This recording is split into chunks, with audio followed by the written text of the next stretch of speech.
So often do I hear the complaint that eating healthy is way too expensive. Eating paleo is way too expensive. Well, stay tuned in this video. I'm going to prove to you that it doesn't have to be expensive and you can eat healthy for a budget.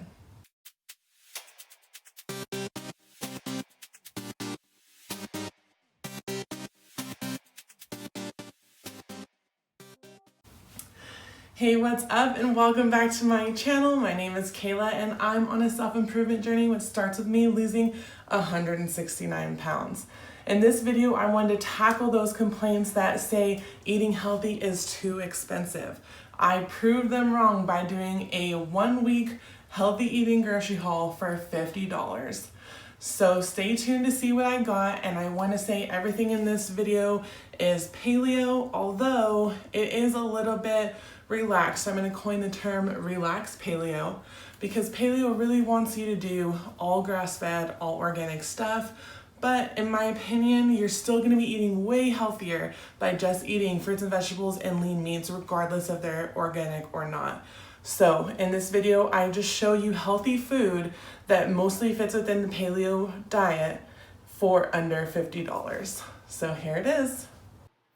Wow, look guys, I was able to get so much for $50. I was really surprised because I haven't really budgeted my grocery shopping since I switched over to paleo. And so this has kind of been a trial and error for me, but I really tried hard to get it as low as I could so that you guys can see grocery shopping and eating healthy can be inexpensive. So I do want to put a little disclaimer. I did pay a little bit more than $50. I had ordered a coconut milk from Walmart that was only going to be $2.78 and they were out of stock. So I had to go to a different store and they only had this organic one and ended up being $5 something. So it's a little bit more. I'll show you my receipts right here so you guys can see. Now the one on the left is where I got the coconut milk, and the one on the right is my online grocery order. I love shopping online because it's so easy to pick out everything that you want and make sure you stay in your budget. So I got lots of frozen vegetables. As you can see, I got some oil, sweet potatoes, coconut milk, regular potatoes, bananas, chicken, stew beef, mushrooms, some fresh herbs, some cinnamon, spinach, and a dozen eggs. Our first recipe is sweet potato oats. This is a great fall recipe and it's super easy to prep and bring to work the next day and for a couple of days. So you need 3 cups of shredded sweet potatoes to start. I brought 3 potatoes because I wasn't sure, but I really only needed 2. So we got to peel these and shred them. You can shred these using a food processor and the shredder attachment, or you can use a cheese grater. Now, I totally didn't film me shredding these potatoes. I have no idea why. But basically, you just put that shredder attachment on the top and then put the lid in and then feed chunks of sweet potatoes through that top portion of the lid and it will shred them all. Okay, so this is what the sweet potatoes look like after they've been shredded. I like to do a little extra shredding for smaller pieces, but they can be a little bit bigger if you want. Our next step is to add 4 ripe bananas. We mash them up and put them in there. These ones are not ripe yet. That's one of the issues that you have going through online grocery shopping versus shopping in person. But I found a hack online that said you can actually bake them in the oven to ripen them. Just put the whole banana in there at 350 degrees for 15 to 30 minutes, and we'll see how that goes.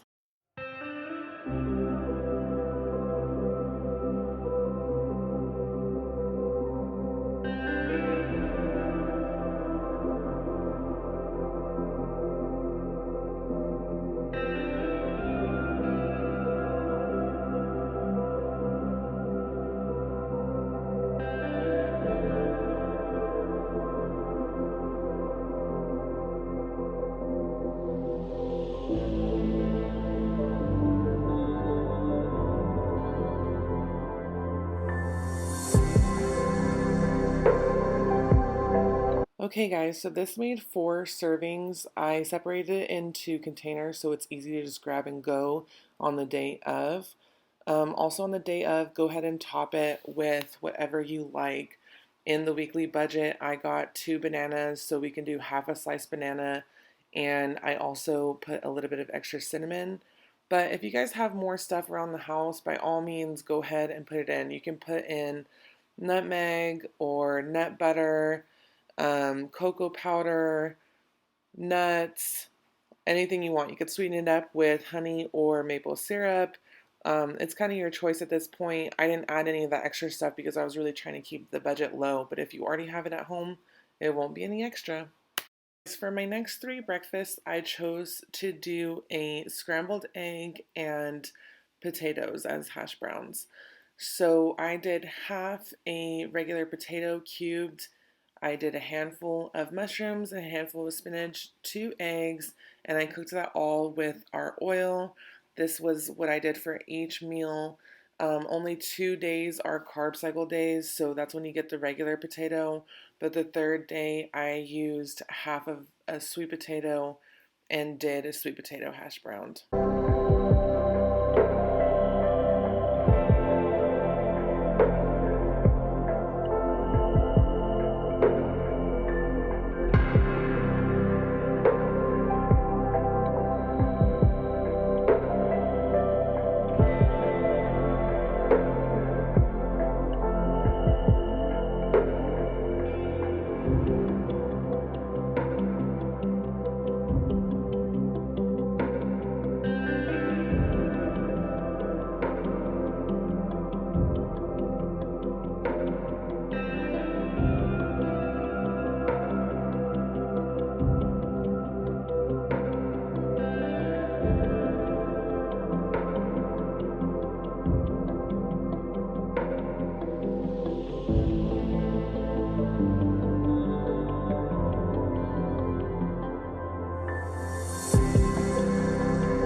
Okay, we're going to start with the first recipe, which is going to be a beef and butternut squash stew.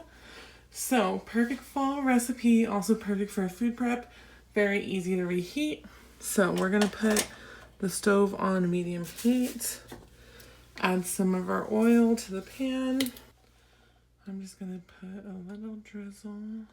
We need 2 pounds of beef. This is 2.7 pounds. So I'm going to do almost all the way, and I prefer mine cut a little bit smaller than this. I like to have bite-sized pieces, but I'm not going to take the time doing that right now because it's already starting to get late tonight. So I'm just going to put them in how they are, and I will cut it when I eat it.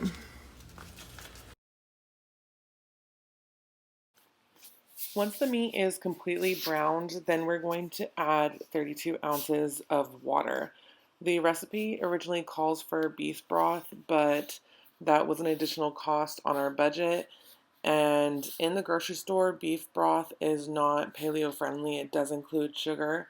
So if you do want to add beef broth, I use this one, and I get it on Amazon. It is paleo friendly, but it is kind of expensive. It's $28 for that container, which is a lot of servings, but it equates to about $2 per cup. And since this recipe is asking for 4 cups, you're looking at $8 additional cost just for this meal. So I chose to go with water on this one. If you guys want to get this bone broth and add it, you can, or you can make your own by getting meat on the bone and using the bones from the meat. It just takes a little bit more time. So I just chose to go with the water on this recipe. Next, the recipe calls for 1 to 2 sprigs of rosemary and a couple of sprigs of thyme. This is kind of your preference of how flavorful you want it to be. Now you'll cover it and let it simmer for an hour. Once the hour is over, we're going to add the butternut squash. You can either get fresh butternut squash, or I got the frozen ones that are already cut up just for an easier cooking time. It wants 2 pounds.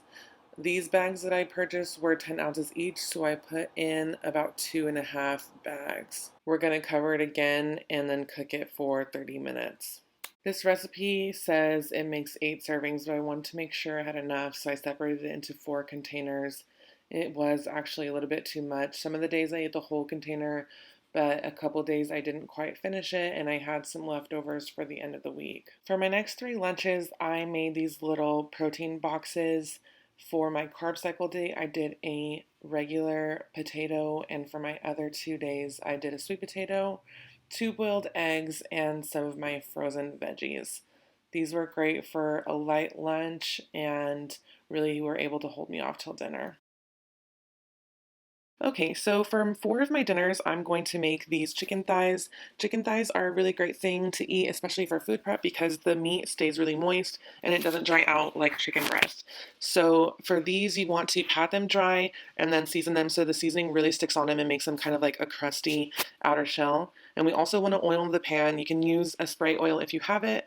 If you don't, you can go ahead and use the oil that we bought with the haul. Season with salt and pepper and then drizzle with oil. Put in the oven 350 degrees for 35 to 40 minutes. For 2 of my meals, I got one of the chicken thighs and then I steamed a bag of veggies for the side.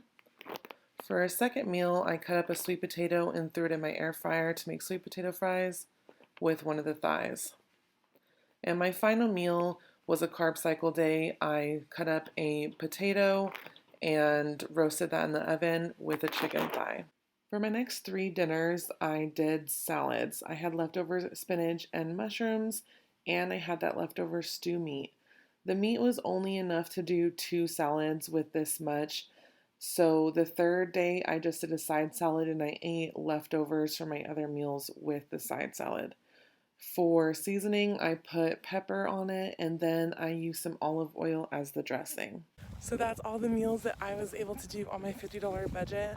It's crazy, guys, because I even have leftovers. I have 1 sweet potato and 1 regular potato and a few bags of frozen vegetables left over. So you can even do this for a little bit cheaper than $50 if you're a little bit smarter about it than me. As I said in the video, this has been trial and error because I've never really tried to budget my groceries before. So it's just so crazy that you really can eat healthy and inexpensively. You just have to plan and you have to see what recipes are available with the most minimal ingredients. So thank you guys so much for watching. I really hope this helped you and I really hope it motivated you to start eating healthy if you are struggling with that monetary aspect of it. So thank you guys again so much for watching. Please subscribe and like my video to see more, and I will see you guys at my next video.